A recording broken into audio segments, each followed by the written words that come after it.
Hello everybody and welcome back to Odin's movie blog. I am the critic who is the cynic. Hope we're doing well, and today we're doing another video because this is yet another bit of footage that I really wanted to talk about, and it is fantastic. So Admiral Ackbar's voice actor Tom Kane totally roasted Admiral Holdo and The Last Jedi all in front of everyone at Star Wars Celebration. So for those that don't know, the way Star Wars Celebration was set up was that they had the various panels going on in some of the larger auditoriums and some of the larger theaters, but they had this show going on, the Star Wars show, where they did all these, nice hoity-toity interviews. There was actually a really good interview with Dave Filoni that's available on the Welcome to Asgard channel if you want to check that out, because he's awesome. And there's also an interview over there with Ahmed Best, which is also another great interview too. But for the most part, they were pretty much by the number stuff. Nothing really crazy got announced from the stage. It was mostly just trying to keep everyone invested. Well, then all of a sudden I saw this and I thought to myself, oh my god, why did I leave Star Wars Celebration early and not get to witness this live? Because there was still a pretty good chunk of the crowd there at Star Wars Celebration, and then Admiral Ackbar himself, Tom Kane, totally roasts the film. For those who have not seen the clip, please go to this article on valiantcomics.com and check it out for yourself, because it is absolutely beautiful. What he essentially does is he says, he did not like the way that Admiral Ackbar got pushed out of the Star Wars universe. He didn't like how he had an off-screen death, and I was like, oh yeah, the ship just blows up and just into space. It's just like, what? Which is what all of us were also thinking. Like, if anyone's going to make a sacrifice, and he goes on to make this point, if anyone should be making a sacrifice to save people, it should be the character that has been in the Star Wars canon for 40 freaking years. But no, we can't do that. We need to introduce a brand new character, this Holdo woman, as Tom Kane says, which is just great. Totally roast her, saying, I mean, who the hell is she? Why in the hell is she the one that gets this heroic moment? To see the face of the person giving the interview is hysterical, because you can tell this guy is probably plugged in somewhere, and he's being told by somebody, cut him off, don't let him talk anymore, because we can't have any person representing Star Wars, we can't have any person representing Lucasfilm say anything out loud bad about this movie. And sure enough, the guy follows his trainers, follows the people behind the curtain pulling the strings, and goes ahead and tries to cut them off, tries to cut Tom Kane off, but Tom Kane's point had already pretty much been made. He's pissed off, just like many of the fans are, that Admiral Ackbar, who again has been around in the canon of Star Wars for 40 freaking years, how he got totally just mistreated by Rian Johnson, got an off-screen death, was just stupid.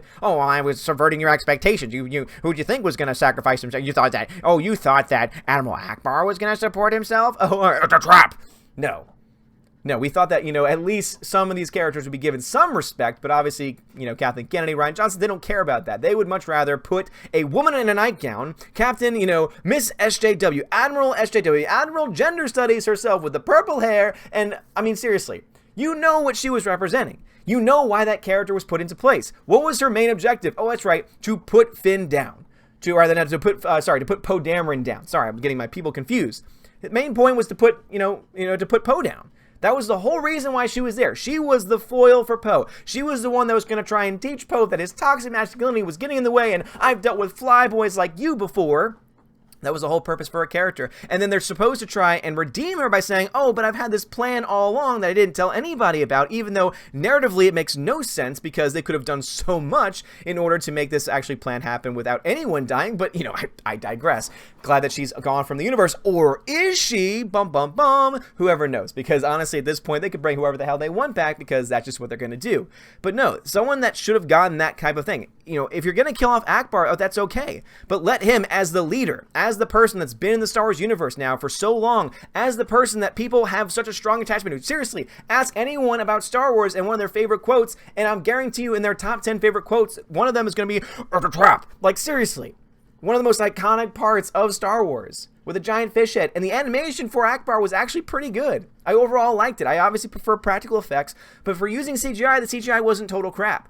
And Tom Kane does a great impression. In fact, in the video in the very beginning, he does an impression. But I'm totally on board here with Tom Kane. And I think that most of us here who watch this video, I'm imagining, will also be on his side too. That Admiral Ackbar got totally, destroyed, character-wise, by an idiot behind the camera, and the death that went to Admiral Holdo, who is a brand new character that no one ever really cared about, because she was just, again, the character that you had built up in the previous film, Poe, which is the one that everyone's going to have any kind of affinity towards, and who's going to be, all of us are going to be on his side, is being put down by a strong woman in charge with purple hair and a nightgown, but that's what strong femininity is supposed to look like. And no one is going to be on board. When she finally reveals her plan, you're just like, wait a minute, what? This is the plan the whole time? This is stupid. Wait, hyperspace ramming is now a thing? Okay, alright, that just destroys the entire canon of Star Wars. But seriously, you could have had this dude, Admiral Akbar, not even have to go into hyperspace, but literally just say, I'm going to ram my ship full speed into the nearest Star Destroyer and do the same exact thing without having to break canon with the frickin' hyperspace ram, and also, too, by giving it to a character that deserves it, by narratively giving it to someone that it actually makes sense. No, he is the leader. You can have him be injured. You can have him go out in a heroic blaze of glory, but no, instead, you have his ship destroyed off-screen. We don't actually get to see his death. We don't actually get to mourn his death. And that is, again, the current state of Star Wars. They don't care about these characters. You know what's so funny? I love going back to that interview where Kathleen Kennedy is sitting down with George Lucas and was saying, oh, we're going to respect your story. We're going to respect the vision that you had for Star Wars. And then you look at it now and you think to yourself, really? Is this what respect is supposed to be? I mean, this is the woman that went in and canceled and decided to fire 2 directors for Solo Star Wars Story because it wasn't going in the direction that she wanted. How in the hell did she go through Star Wars The Last Jedi and think to herself, oh, yeah, this is a good idea? Well, that's right, because she has no idea what she's doing. She has no idea what Star Wars is. She has no idea what's good storytelling because she's not a storyteller. She's a producer. She's a money person. She might be very good with it, but overall, because she has no creativity, has cost them money and is going to continue to cost them money. Now, am I saying that episode 9 is going to flop? Not necessarily. I still suspect, based on the trailer alone, I would, my mindset for some reason goes to 1.1 billion. It could be a lot less than that. It could be a little bit more than that. I just don't know if it's going to match The Last Jedi. And the reason why is because you see in most trilogies, you see this downward trend where usually films start to make less and less over time, especially when the franchise really isn't that hot anymore. The only reason why anyone is hot for Star Wars right now, pardon the expression, is because of The Mandalorian. Is because of Star Wars, Clone Wars Season 7, because of Dave Filoni, Jon Favreau, because people who actually care and love Star Wars. J.J. Abrams is someone who just goes around from franchise to franchise, rebooting it and borrowing from other people who have done it significantly better than he does. And sometimes it creates a pretty good product, but other times it doesn't. With The Force Awakens, it was mostly good, but it was obviously coming from a place of someone just trying to reboot something and basically try and make it just like A New Hope with new characters. And then you have freaking Rian Johnson come into the picture and he's saying, oh, I'm going to subvert everyone's expectations and make a terrible film that is not going to be able to stand in a trilogy. You have all this going on, and Tom Kane is the one speaking out. Tom freaking Kane, who I have so much more respect for now, but a voice actor. Think about that for a second. Someone who's not even on screen. Someone who's probably not really even that well known in the overall, normie audience of Star Wars fans. If you say the voice of Admiral Akbar, they'll say, oh, I know who Admiral Akbar is. But Tom Kane is the one on stage saying, this was a stupid decision, this was awful. It's reminiscent of the times in the interviews when you had Luke Skywalker himself go out on stage and basically say, he's like, why is he getting killed? This isn't Luke Skywalker, because he was right. Mark Hamill was absolutely right. That wasn't Luke Skywalker. It wasn't. Just like this. This was not Admiral Akbar. This was not the character that we had grown to love. This is not the way the character should have been treated. Let alone for that sacrifice that should have been his to be given to a brand new character that we have no emotional attachment to, who is literally only in the movie to put Poe in his place. I'm sorry, but this identity politics driven narrative is destroying Star Wars films. It's destroying the culture in general. And when Tom Kane speaks up about it, this is a sad thing too. He might not get to be able to speak like this ever again. He was probably, as soon as he got backstage, told, oh, you shouldn't have done that. You're in big trouble now.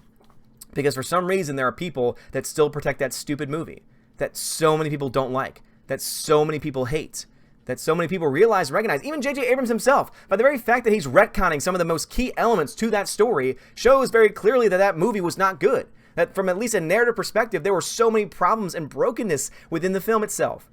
The fact that they have to retcon and fix the mistakes that he made. I mean, good Lord, man. All Tom Kane is doing is speaking his mind. And then the interviewer is saying, oh, no, let's not do that. Dude, if I was the interviewer on stage, I'd be like, Tom Kane, please, tell me more. This needs to be heard. And I guarantee you they probably would have cut the mic. They probably would have gone to break. They would have claimed some kind of technical glitch. And then Tom Kane would have just disappeared from the stage. Because that's what they want to do. They want to control the narrative. And the narrative is everything is fine in Star Wars. Financially, maybe not so, which is why we're going to slow things down. But it's not because of anything we did. It's because, there's just too much right now, and people aren't able to keep up with it. And we're going to focus more on our streaming service. Look how great this is. Look, Jon Favreau knows what he's talking about, right? Dave Filoni knows what he's talking about, right? But you know what I put in that list, too, is Tom Kane, because he obviously knows what he's talking about, too. Because not only does he love Star Wars, not only does he love the character of Admiral Akbar, and many other characters that he does the voices for, but also, too, he very clearly has a better grasp of what's going on and the current mindsets that many, many fans of Star Wars have about The Last Jedi and about how certain characters were treated. So, Tom Kane, you've got my support, and you've got support of the entire Fandom Menace, as well as so many others who don't even know they're members of the Fandom Menace yet, because you speak the truth, it needs to be spoken, and as the person interviewing you tried to shut you down, I'm going to say, hey man, I'm a nobody, but if you ever want to come on and be interviewed and speak your mind, you're welcome here. I'm sure Jeremy Geese and Gamers would say the same thing. I'm sure that every other channel, much bigger than mine, would agree. They would love to have you on to hear you speak truth to power, because you did that, man, and I freaking loved it. Anyway, guys, have you seen this footage? Have you seen Admiral Akbar herself say, "I don't understand, this is ridiculous"? It was really great. He totally roasted Admiral Holdo, saying, like, seriously, like, who's this character? This was stupid. And also, of course, talking about the death of Admiral Akbar. It's available on YouTube, but also, of course, is available on an article from Bounding Into Comics. Again, a website that you should always check out because it is very, very good stuff. And I just love the things he says. It's a crappy way to get the job, but a lot of these guys are getting older, and I'm Akbar now. And then he goes ahead and says it. And then he says, and I was really not thrilled how they blew him into the side of the ship. I'm like, who is this Holdo woman? Nobody knows her. No one is invested in her. Who is she? Why is she leading the fleet? If anyone's going to save the fleet, it would be Ak, and then boom, interjects, completely changes conversation to discuss Kane's role as Yoda in the Clone Wars. Cuts him off completely. This is, again, what they want to do. They want to shut off any narrative that doesn't match the narrative they're trying to push out to the public through their shill media. And people like Bounding in the Comics are one of the few places in the media that are actually being honest and actually telling it like it is. So, guys, thank you again for watching this video. Please smash the like button, give me a thumbs up, give me a subscribe. Check out my affiliate links for Amazon. Help out the channel a little bit in your Amazon shopping if you indeed do, and also enjoy some free stuff if you do some of the deals through those links. And also, please like and share the video and subscribe if you have not done so already. I appreciate everything that y'all do. Thank you for watching. Have a wonderful day, and as always, God bless.